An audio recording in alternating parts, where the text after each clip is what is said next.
రామచంద్రాపురంలో బాణాసంచా కాల్పుల్లో బాంబు విధ్వంసం సృష్టించడంతో పలువురు స్వల్ప గాయాలతో పెను ప్రమాదం నుండి బయటపడ్డారు.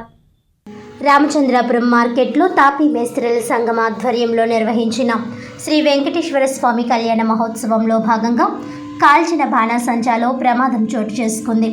బాణాసంచా కాల్పుల్లో బాంబు విధ్వంసం సృష్టించడంతో సుమారు 17 మంది స్వల్ప గాయాలతో బయటపడ్డారు.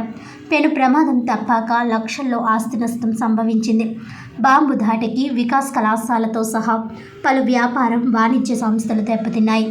దెబ్బతిన్న గృహ వ్యాపార సంస్థ యజమానులు వికాస్ కళాశాల యాజమాన్యం పోలీసులకు ఇచ్చిన ఫిర్యాదు మేరకు కేసు నమోదు చేసి దర్యాప్తు చేస్తున్నారు.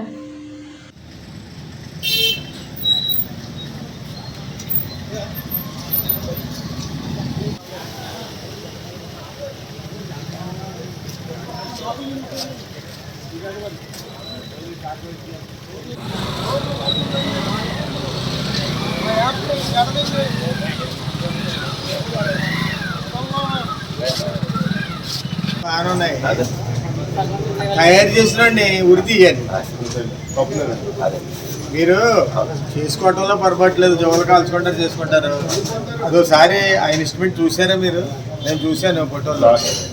ఆడు అంత తయారు ఎలా చేశాడు? ప్రాణాలు ఇప్పుడు గోడ లేకపోతే ప్రాణాలు పోతే ఎవరు సమాధానం? తయారు చేసినండి ముందర ఉత్సవాలు చేసుకోవడం 90 రకాలుగా చేసుకుంటారు. అది మామూలే.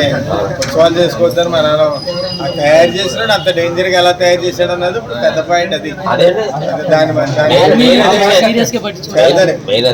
కంగారు పడక జరిగింది అలా కదండి. జరిగింది జరగక ముందర ఎవరో దాని విషయంలో పెద్ద ఇది తీసుకోలేదు. జరిగిన తర్వాత ఇది ఎలా జరిగింది అది ఎలా జరిగింది అన్నది పోలీసు వారు తీరుతారు. ఎవరు తెలుసాలో అలా తీరుతారు.